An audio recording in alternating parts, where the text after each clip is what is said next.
করলে বিশ্ব ব্রহ্মাণ্ড পরিক্রমা হয়ে যায়। তার প্রমাণ যার আঙ্গিনায় আমরা পাঠ শুনছি, দেবী পার্বতী। পার্বতী গণেশ কার্তিককে বলেছিলেন, বিশ্ব ব্রহ্মাণ্ডটা পরিক্রমা করে প্রথমে আমার কাছে যে আসবে রত্নমালাটা আমি তার গলায় পরিয়ে দেব। কার্তিক ছুটলেন বিশ্ব ব্রহ্মাণ্ড পরিক্রমা করতে, আর গণেশ পার্বতীকে এসে প্রণাম দিয়ে বলছে, মা তুমি তো আমার কাছে বিশ্ব ব্রহ্মাণ্ড।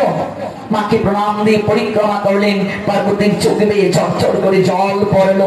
রত্নমালাটা গলে থেকে এনে গণেশের গলায় পরিয়ে দিয়ে বললেন, পুত্র তুমি যে মাতৃভক্তি প্রদর্শন করলে, আমি তোমায় আশীর্বাদ দিচ্ছি, তুমি সকল দেবতার পূর্বে পূজা প্রাপ্ত, তোমার সৌভাগ্য হবে, পূজা প্রাপ্তির সৌভাগ্য হবে তোমার, তুমি সিদ্ধিদাতার রূপে জগতে প্রসিদ্ধ হবে। এই জন্য সকল দেবতার পূর্বে গণেশের পূজা করা হয়। গণেশ সিদ্ধিদাতা, এটা মাতৃ আশীর্বাদ। পৃথিবীতে মায়ের যদি আশীর্বাদ কোন সন্তানের উপর থাকে, বাবার যদি আশীর্বাদ কোন সন্তানের উপর থাকে, সেই সন্তানের পরাজয় কোনোদিন হয় না। জীবন যুদ্ধে সেই সন্তানের কোনোদিন পরাজয় হয় না। বন্ধু, তুমি আমার কাছে যে ভিক্ষা চাইলে, কিন্তু এই সন্তান আমি তো একা, তোমাকে দান করব এই কথাটা বলতে পারি নাই। আমার স্ত্রীর অনুমতি আবশ্যক। সুসেন তার স্ত্রীর কাছে যখন সকল বৃত্তান্ত খুলে বললেন, স্ত্রী বললেন, তোমার বন্ধু তোমার কাছে ভিক্ষা চেয়েছে, আমরা তো আর সন্তান একেবারে হারাবো না, আমরা তো তাকে দেখতে পাবো। আমি তোমার ধর্ম পত্নী। পত্নী কাকে বলে? পতিত অবস্থা থেকে যে স্ত্রী স্বামীকে উদ্ধার করার ক্ষমতা রাখে, সে হলো পত্নী। তোমার বন্ধুর ইচ্ছে পূরণ হবে। যথাসময়ে সন্তানের জন্ম হলো। সন্তানটি কন্যা, কন্যা সন্তান। যজ্ঞ করে তার নাম রাখা হলো পৃথা। ওই পৃথাকে সুরসেন কুন্তিভুজ রাজার কাছে সত্য ত্যাগ করে দান করে দিয়েছিলেন। ওই কুন্তিভুজ পরবর্তীতে তার নামানুসারে পৃথার নাম রাখেন কুন্তি। বুঝলেন তো? এই জন্য পার্থ নামে সবচেয়ে বেশি গোবিন্দ ডাকেন গীতাতে 38 বার। কেন? এখানে একটা কুটুম্বজাত সম্বন্ধ আছে। যেহেতু প্রথম নামটা পৃথা, আর কুন্তি ভুজের কাছে দান করার পর পৃথার নাম হলো কুন্তি, এই জন্য কুন্তির পুত্র কুন্তেয় 24 বার কুন্তেয় নামে গোবিন্দ দেখেছেন। 22টা অর্জুনের নামের মাঝে প্রথম নামটা পার্থ। পার্থ নামে 38 বার দেখেছেন গোবিন্দ। কুন্তেয় নামে দেখেছেন 24 বার। 24 বার দেখেছেন কুন্তেয় নামে। কুন্তির পুত্র, পিতার পুত্র পার্থ, কুন্তির পুত্র কুন্তেয়। হে কুন্তেয়, আমার জন্ম কর্ম দিব্য, এটা তুমি তত্ত্বগত ভাবে জানো, তাহলেই তোমার আসা যাওয়া বারণ হবে। ত্যাক্তা দেহং পুনর্জন্ম নয়তে মামেতি সর্জুন। আসা যাওয়া তখনই বারণ হবে, এর আগে নয়।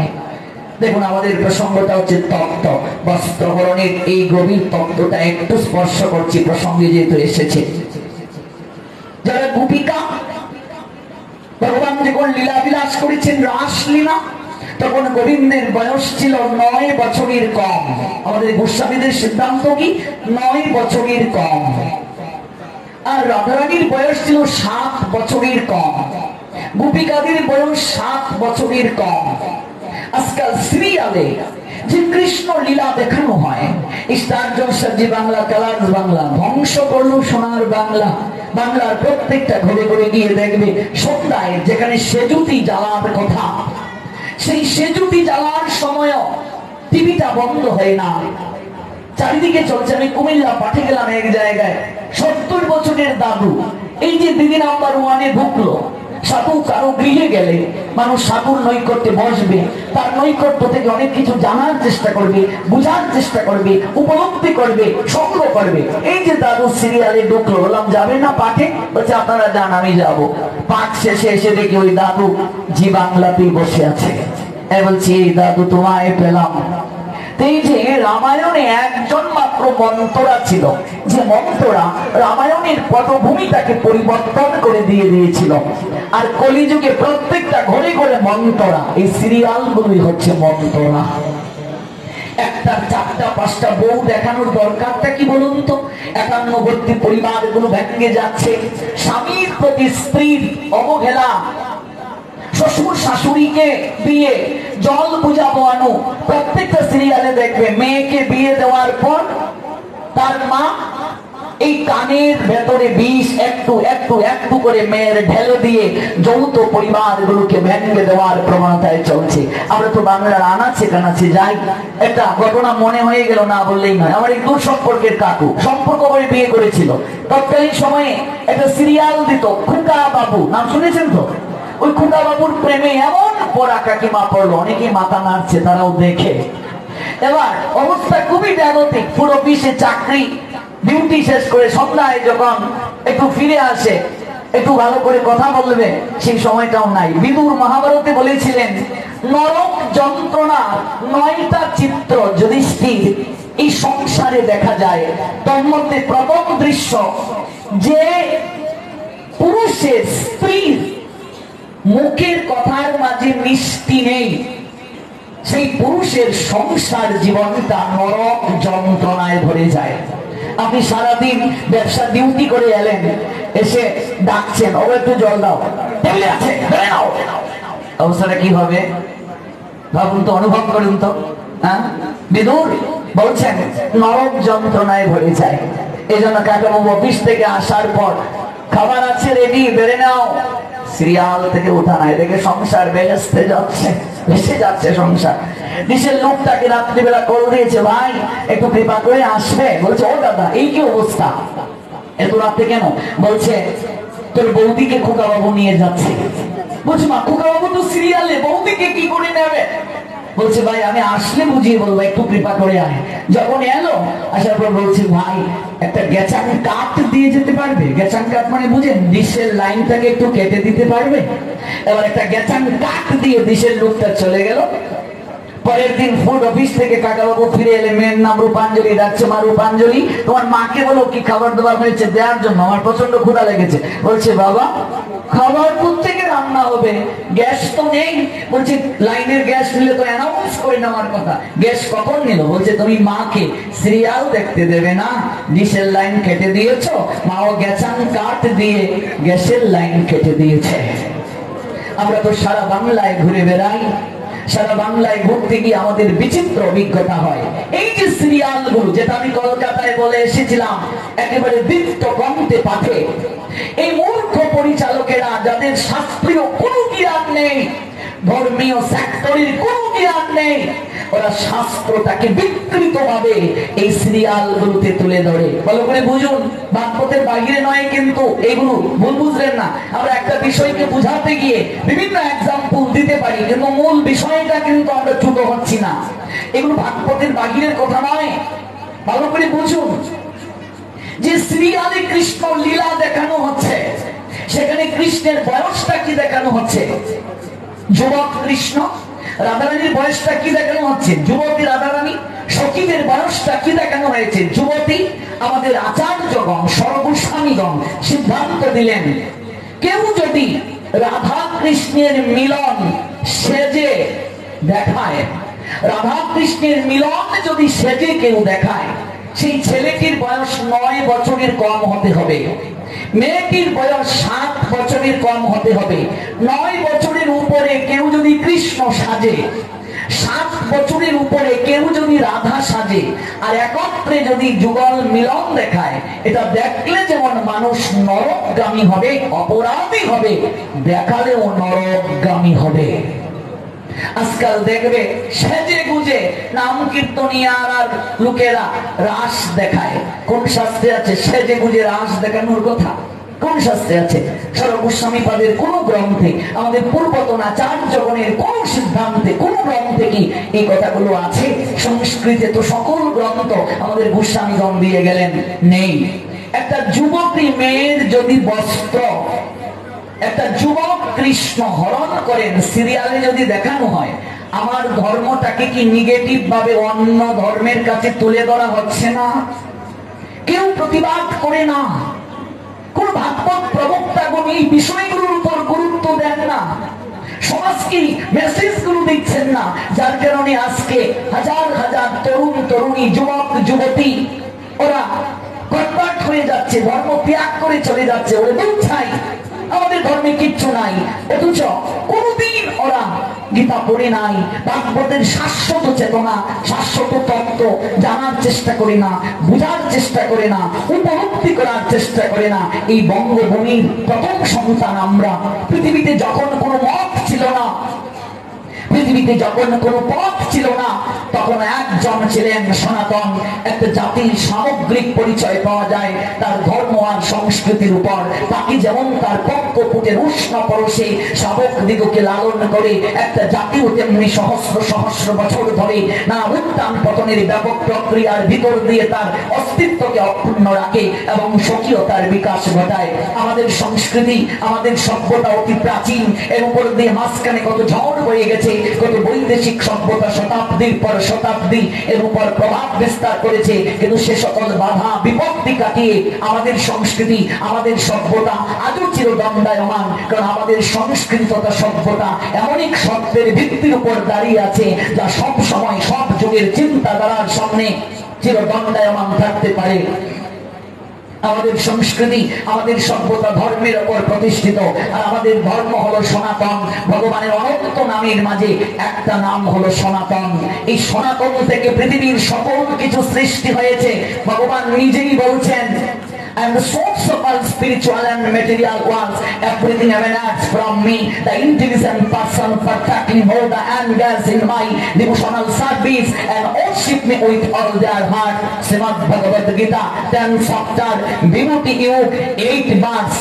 শোনো অর্জুন, এই জড় জগৎ বলো, চেতন জগৎ বলো, সকল কিছুই আমার থেকে সৃষ্টি হয়েছে। আমি সনাতন। যারা পণ্ডিত ব্যক্তি, যারা মেধাবী ব্যক্তি, যারা বুদ্ধিমান ব্যক্তি এই তত্ত্বগত অবগত হয়ে আমার আরাধনা করে, অহম সর্বস্ব প্রভব মাত্র সর্বম প্রবর্ততে ইতি মত্তা ভজন্তে মাম বুধা ভাব সমন্বিতা। শ্রীমদ্ ভগবদ গীতা বিভূতি যোগ অধ্যায় 10 শ্লোক সংখ্যা 8। আমার থেকে বড় জগতে কেউ নাই। সপ্তম অধ্যায় 7 নং শ্লোক জ্ঞান বিজ্ঞান যোগ মাত্র পরতরম ন অন্য কিঞ্চিৎ অস্তি ধনঞ্জয় মই সর্বমিদম প্রথম সূত্রে মণিগণাইব। শোনো ধনঞ্জয়, আমার থেকে জগতে শ্রেষ্ঠ কেউ নাই।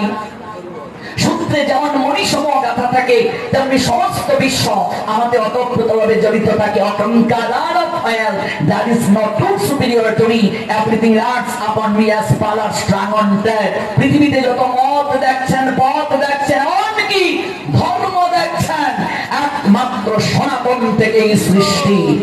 আমরা এই বঙ্গের উত্তরাধিকারী, আমরা এই বঙ্গের রাজ্য সন্তান, আমরা ঋষিদের সন্তান। ঋষিদের গুণাবলী, ঋষিদের বীর্য আমাদের শরীরে প্রবাহমান। এই জন্য আমরা যখন মন্ত্র উচ্চারণ করে অঞ্জলি দেই, তখন আমরা কেউ কেউ বলি আলম্বায়ন পুত্র, কেউ কেউ বলি আমরা পরাশর পুত্র, কেউ কেউ বলি আমরা কাশ্যপ পুত্র। এগুলো কারা? ওনারা কারা? এক একজন ঋষি। আপনি যে এই পুত্রগুলো উচ্চারণ করছেন, আপনি এই ঋষির সন্তান, এই ঋষির উত্তর অধিকারী আপনি। যখন আমরা ওই মনুর জন্ম যে আলোচ্য বিষয় সঞ্চালনায় বলা হলো, যখন আমরা এগুলো জানবো, তখন আপনি আপনার বাবাকে, তার বাবাকে, তার বাবাকে, এইভাবে আপনি বলতে বলতে বলতে বলতে এক সময় মনুর কাছে যাবেন। আপনাকে যেতে হবে। এর মাঝে আপনি যে গোত্রের নাম উচ্চারণ করছেন তিনি ঋষি, তার বীর্য, তার গুণাবলী আপনার শরীরে আছে। কিন্তু দিন থেকে দিন আমরা ঋষি সন্তান হয়ে ম্লাচ্ছ হয়ে যাচ্ছি, জবন হয়ে যাচ্ছি, আচরণে ম্লাচ্ছ, আচরণে জবন। নিজের ধর্ম সম্পর্কে জানার চেষ্টা করছি না, বোঝার চেষ্টা করছি না, উপলব্ধি করার চেষ্টা করছি না। আমরা সঠিকভাবে নিজের ধর্মের শাশ্বত চেতনা দিতে পারছি না। শোনো, মাঝে মাঝে সমাজে দুর্দিন এসেছে, সমাজের লোক যখন ঠিক মতো চলতে অসমর্থ হয়েছে, তখন নিজেকে সে আটকে ফেলেছে সংকীর্ণ গণ্ডিতে, কিন্তু একেবারে সে কখনো অবলুপ্তি হয় নাই। অবনতির সময় উদার চেতা কোনো মহামানবকে ভগবান জগতে পাঠিয়েছেন, আবার কখনো বা ভগবান স্বয়ং এসেছেন জগতের বুকে। এই জন্য গীতায় তিনি বলেছেন, there is a decline in religious practice or descendant of Bharat and the preeminent rise of religion. At that time I descend myself to deliver the pious and to and I hated the miscreant as well as established the principle of religion myself appear millennium after millennium. যদি আমরা সংস্কৃতে বলি ইয়াদা ইয়াদা হি ধর্মস্য গ্লানির্ভবতি ভারত অভ্যুত্থানম ধর্মস্য তদাত্মানম সৃজাম্যহম পরিত্রাণায় সাধনাম বিনাশায় চ দুষ্কৃতাম ধর্ম সংস্থাপনার্থায় সম্ভবামি যোগী যোগী।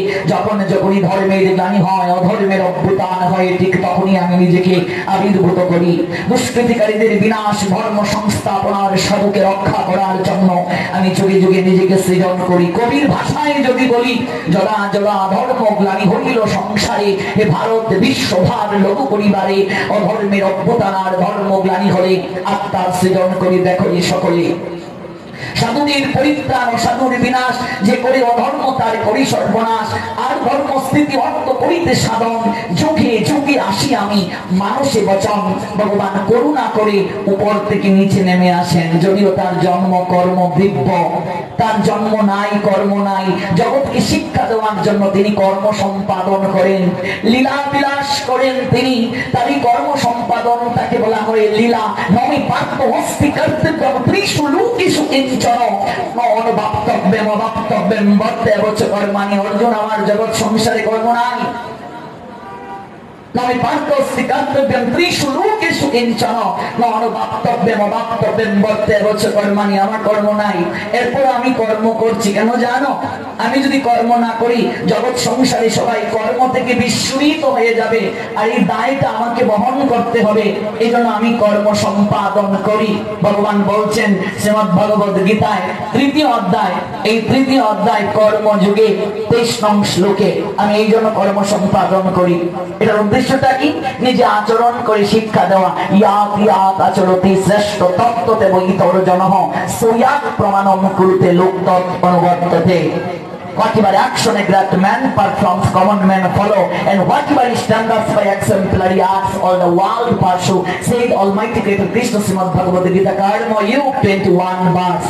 তাই ভগবান নিজে জগৎকে আচরণ করে শিক্ষা দেন। পৃথিবীর কোন ধর্মে এই তত্ত্ব দেখাতে পারে নাই। স্বয়ং ভগবান নিজে আসেন জগতে।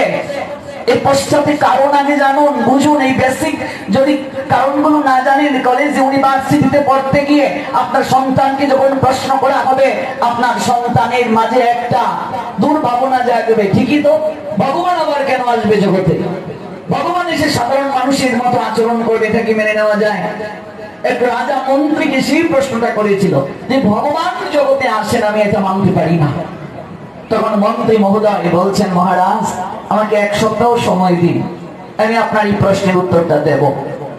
আপনি বজ্রা করে একটু নৌবিহারে আমার সঙ্গে চলুন। 1 সপ্তাহ পর, 1 সপ্তাহ পরে বজ্রায় মহারাজকে নিয়ে, রাজকুমারকে নিয়ে, একমাত্র রাজকুমার বজ্রায় যাচ্ছেন মন্ত্রী। মাঝ হাওরে এসে মন্ত্রী চিৎকার করে বলছেন, মহারাজ রাজকুমার জলে পড়ে গেছে।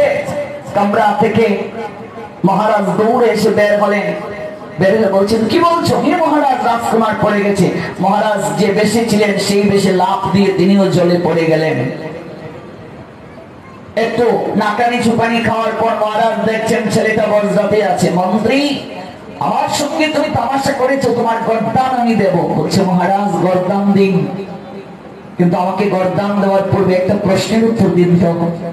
সকল ক্ষেত্রে আপনি আমাদেরকে আদেশ দেন কোন কাজ করার জন্য। যখন আপনি শুনলেন রাজকুমার জলে পড়ে গেছে, আমাদেরকেও তো আপনি কামরায় বসে শুয়ে আদেশ দিতে পারতেন রাজকুমারকে তুলো। আপনি দৌড়ে এসে কেন জলের মাঝে আপনি লাফ দিলেন?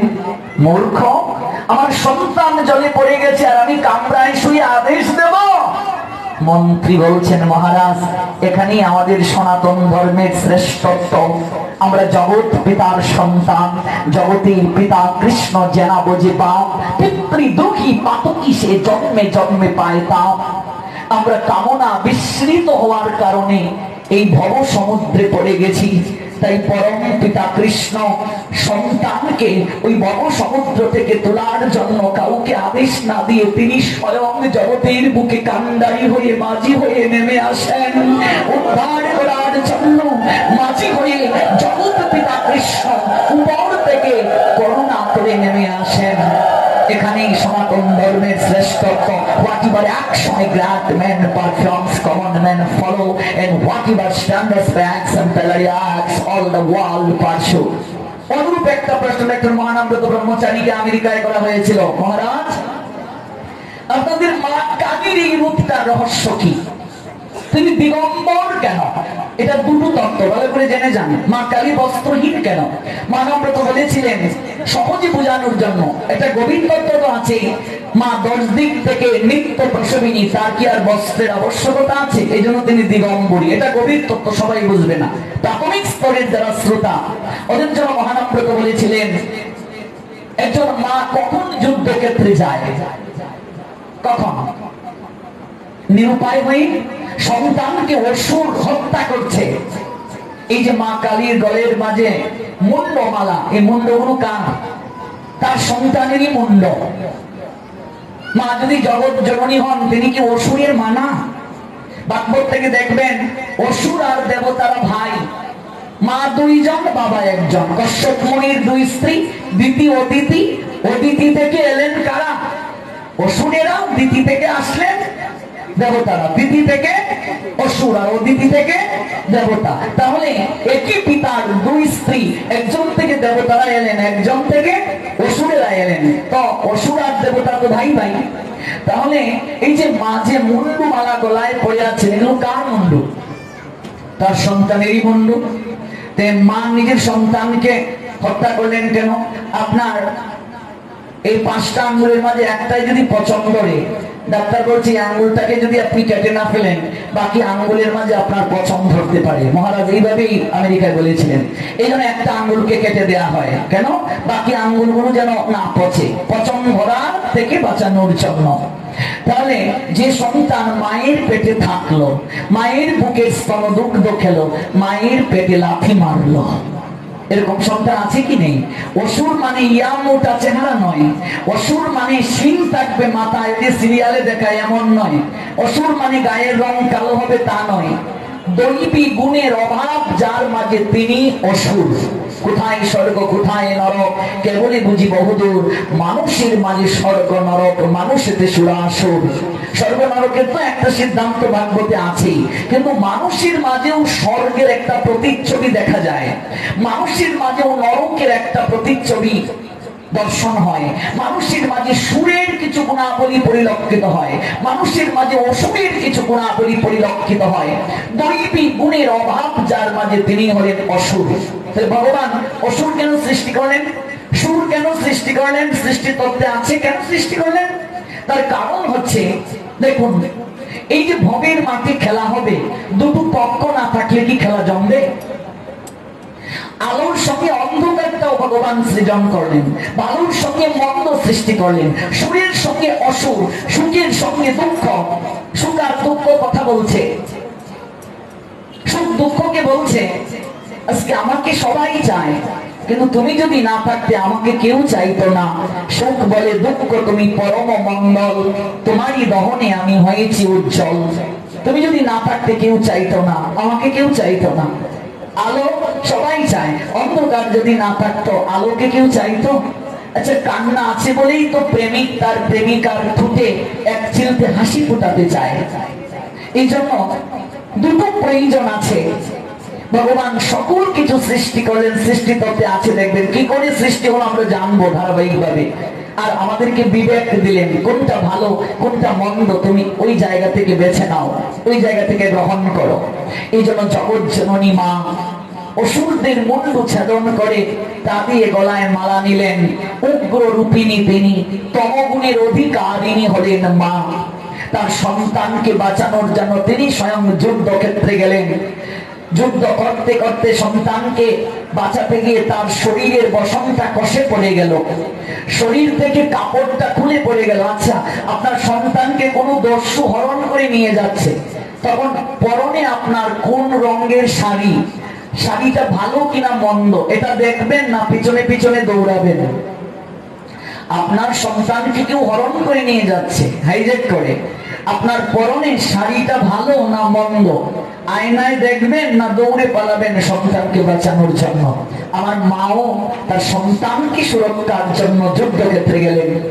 সন্তানকে বাঁচাতে গিয়ে দেখবেন রক্ত বীজ অসুরের যখন এক বিন্দু রক্ত পড়ে যাচ্ছে, এটা তো হচ্ছে লীলা, এটা থেকে আবার অসুর হচ্ছে, এই জন্য জিহ্বা দ্বারা রক্তটাকেও গ্রহণ করছেন। কাপড়টা খুলে পড়ে গেল, সন্তানকে রক্ষা করতে করতে এদিকে আর খেয়াল নেই।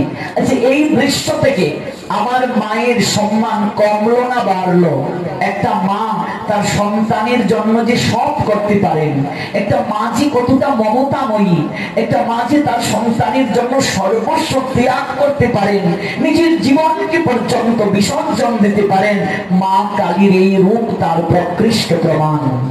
এই তত্ত্বটা মহানামৃত বলেছিলেন আমেরিকায়, যে আমার সনাতন ধর্মের একজন মা, একটা মা তার সন্তানের জন্য কি করতে পারে, এই মা কালী তার শ্রেষ্ঠ প্রমাণ। তার শরীরের বসন কষে পড়ে গেছে, সেদিকে তার খেয়াল নাই, তিনি তার সন্তানকে রক্ষা করছেন। এটা হচ্ছে একটা তথ্য। দ্বিতীয় তথ্য, মা দিগম্বরী। দিগম্বরী তিনি, নিত্য প্রসূপিনী তিনি, অনন্ত শক্তির উৎস, অনন্ত শক্তির পরাকাষ্ঠা বান্ময়ী প্রতিমা, তার থেকে সকল শক্তি নির্গত হয়। নিত্য প্রসবিনী যিনি, তার আবার বস্ত্রের কি প্রয়োজন? তিনি তো সৃষ্টির আদ্য শক্তি, তিনি তো মহামায়া, তিনি তো সকল শক্তির বান্ময়ী রূপ, তিনি তো পরাকাষ্ঠাময়ী। মা কালীর তত্ত্ব, মা দুর্গার কাঠামো, এগুলো পড়বেন, কালী মাতার তত্ত্ব পড়বেন, এগুলো থেকে এগুলো জানতে পারবেন, বুঝতে পারবেন, উপলব্ধি করতে পারবেন। এই জন্য আমাদের শাস্ত্রে ভগবান স্বয়ং আসেন করুণা করে। ভগবান উপর থেকে নেমে আসেন করুণায়, মানুষ উপরে উঠে সাধনায়, ভগবান নেমে আসেন করুণায়, আর উভয়ের মিলন হয় প্রেম যমুনায়। এটা সনাতনের শ্রেষ্ঠত্ব। সেই ভগবান উপর থেকে নেমে এসে লীলা করছেন। সিরিয়ালে যে লীলা, এগুলো থেকে ধর্ম যাচাই করবেন না। যখন গোপীদের বস্ত্র হরণ করা হলো, তখন কৃষ্ণের বয়স 9 বছরের কম, রাধারানীর বয়স 7 বছরের কম, গোপিকাদের বয়স 7 বছরের কম। তারা কাত্যায়নী পূজা করে ব্রত সমাপন করে স্নান করতে গেলেন যমুনায়। বস্ত্রকে কদম্ব বৃক্ষের ডালে রেখে তারা স্নানে জল ক্রীড়া করছেন স্নানের নিমিত্তে। সর্বপ্রথম শিক্ষা মনে রাখবেন, নগ্ন হয়ে কখনো জলে স্নান করতে নেই। ভগবান দুজন দেবতাকে পরিশুদ্ধতার অধিকার দিয়েছেন, একজন অগ্নি দেবতা, আরেকজন বরুণ দেবতা। বরুণ হলেন জলের দেবতা। বস্ত্রহীন হয়ে যদি কেউ স্নান করে, বরুণ দেবতা বিরাট বাজন হন। 7 বছরের উপরে আপনার সন্তানকে আপনি কখনো বস্ত্রহীন করে স্নান করাবেন না, ভাগবত নিষেধ দিয়েছেন। অষ্টলক্ষ্মী বিরাট বাজন হন, পিতৃলোক থেকে পিতৃপুরুষেরা পর্যন্ত বিরাট বাজন হন। এই জন্য বস্ত্রহীন হয়ে স্নান করেছিল কুবেরের 2 পুত্র নলার মণিগ্রীব, ভাগবতে আছে। ওরা জল ক্রীড়া করেছিল সরোবরে, মদ খেয়ে মাতাল হয়ে রমণী নিয়ে পাশ দিয়ে নারদ হেঁটে গিয়েছিলেন। যথাযোগ্য সম্মান করে নাই, লজ্জা নিবৃত্তির জন্য বস্ত্র পরে নাই। নারদ অভিশাপ দিয়েছিলেন যে বস্ত্র প্রাপ্ত হলে লজ্জা নিবৃত্তির জন্য সেই বস্ত্রকে খুলে মদ খেয়ে মাতাল হয়ে তোরা এই জলে ক্রীড়া করছিস রমণীদেরকে নিয়ে, আমি তোদেরকে অভিশাপ দিলাম, তোরা বৃক্ষ খুলে গিয়ে জন্ম গ্রহণ কর, যেন তোদেরকে বস্ত্র পরার প্রয়োজন হয় না। নারদের চরণে পড়ে তারা কেঁদেছিল। সঙ্গে সঙ্গে নারদ একটা আশীর্বাদও দিয়েছিলেন, তাহলে যা, তোরা যেহেতু তোদের ভুল বুঝতে পেরেছিস, বৃক্ষকুলে তোরা জন্ম নেবে ঠিকই, কিন্তু তোরা যে বৃক্ষকুলে জন্ম নেবে তা হলো অর্জুন বৃক্ষ, যমজ হয়ে জন্ম নেবে। আর তোরা নন্দ মহারাজের আঙ্গিনায় জন্ম নেবে। আমার প্রভু বাল্যকালে যখন লীলা বিলাস করবে, তার চরম স্পর্শে তোরা বৃক্ষ জমি থেকে উদ্ধার হয়ে আবার সরণে চলে আসবে। এখানেও বস্ত্রহীন হয়ে স্নান করা যে উচিত নয়, এটা ভাগবত বলেছেন। এটা আপনি জলেই করুন, বাথরুমেই করুন, যে জায়গাতেই করুন। বস্ত্রহীন 7 বছরের উপরে কেউ স্নান করতে পারবে না বস্ত্রহীন হয়ে। স্নান কয় প্রকার? বিষ্ণু পুরাণ বলেছেন স্নান হচ্ছে 7 প্রকার। আমরা প্রতিদিন যে স্নান করি জলে মস্তক ভিজিয়ে, এর নাম বারুণ স্নান, মনে রাখবেন বারুণ স্নান। ওই স্নান করেছিল ব্রজগোপিকারা।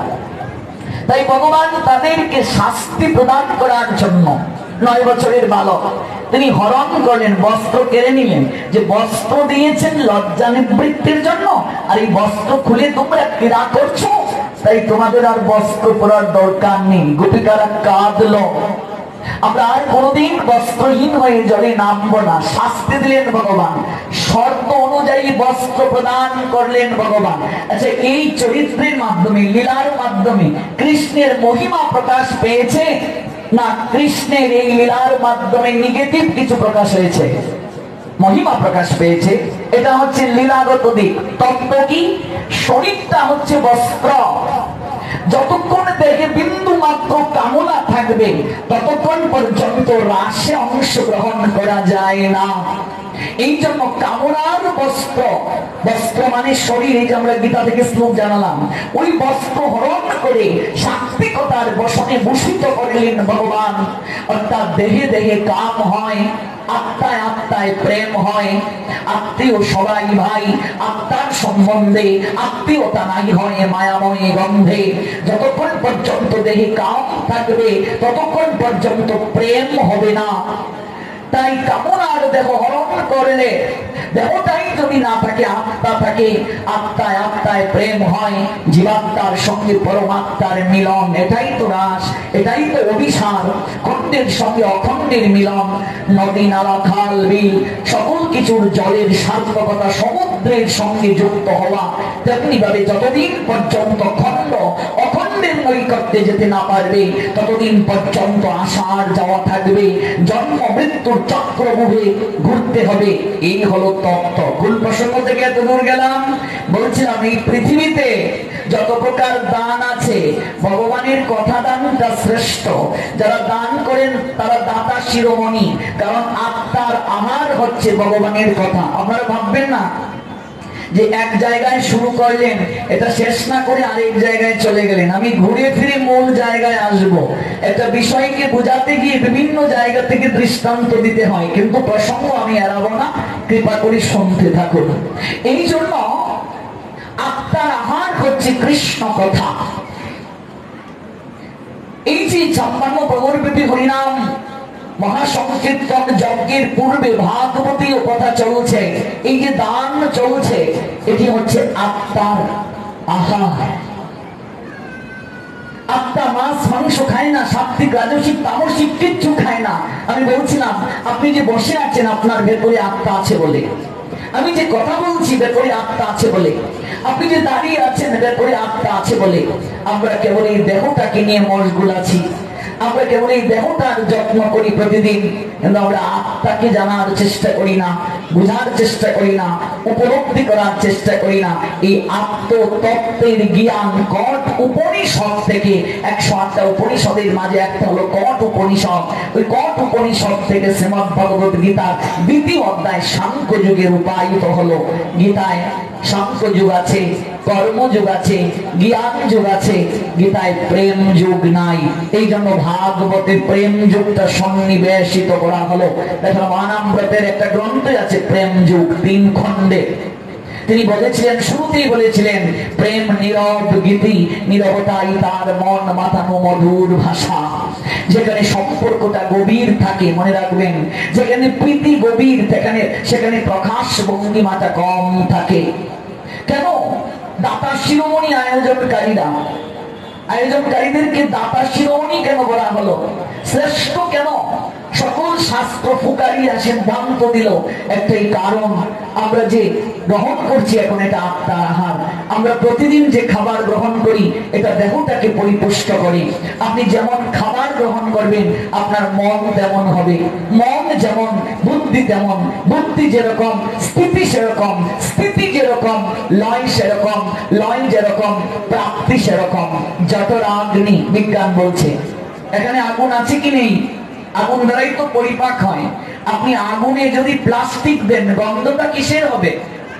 প্লাস্টিকের গন্ধ হবে। আগুনে যদি চামড়া দেন গন্ধটা কিসের হবে? চামড়ার মতো হবে। আপনি ভেতরে যে খাবার দেবেন আপনার চেতনা ঠিক সেরকম হবে। এই জন্য সাত্বিক আহার প্রসাদ ব্যতীত চেতনা কখনো শুদ্ধ হয় না। কিন্তু এই প্রসাদটাও দেহের খাবার, আত্মার নয়। ভালো করে কথাটা বুঝবেন, নতুবা ভাগবত বুঝবেন না।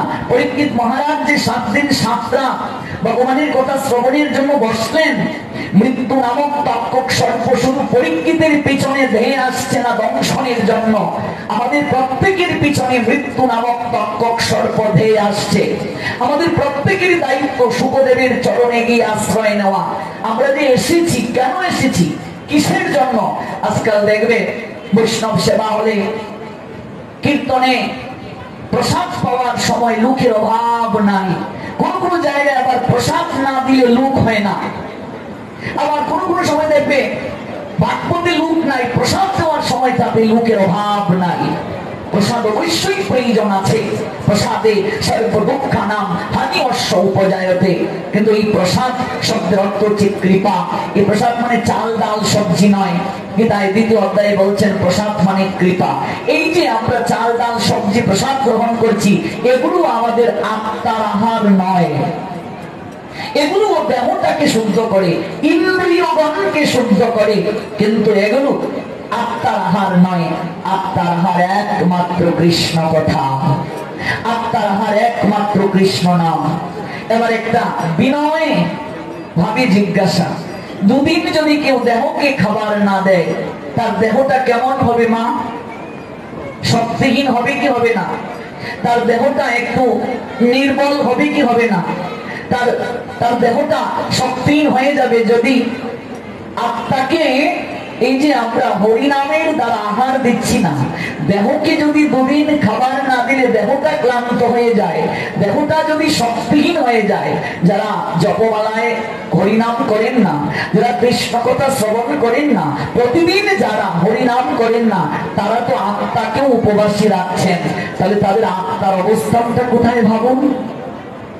এই জন্য গীতায় গোবিন্দ বলছেন, আত্মা আত্মার বন্ধু, আত্মা আত্মার শত্রু। আপনার আত্মাই আপনার শত্রু হয়ে যাবে, আত্মাই শত্রু হয়ে যাবে। এই জন্য তারা সর্বশ্রেষ্ঠ দাতা কারা? যারা জগতে আত্মার আহারের সংস্থান করে। শুরু করেছিলাম যে প্রসঙ্গটা দিয়ে, যে এবার পাখি যদি না থাকে, খাঁচার প্রয়োজন আছে? আত্মা যতদিন দেহের ভিতর আছে, দেহটার প্রয়োজন আছে। আত্মা যদি দেহ ছেড়ে চলে যায়, দেহের কোনো প্রয়োজন আছে? প্রয়োজন নেই। এই দেহটাকে স্পর্শ করলেও স্নান করতে হয়, কয়েক ঘন্টার আগুনে ধাউ ধাউ করে দেহটা নিঃশেষ হয়ে যায়। অথচ আমরা কেউ সেই আত্মা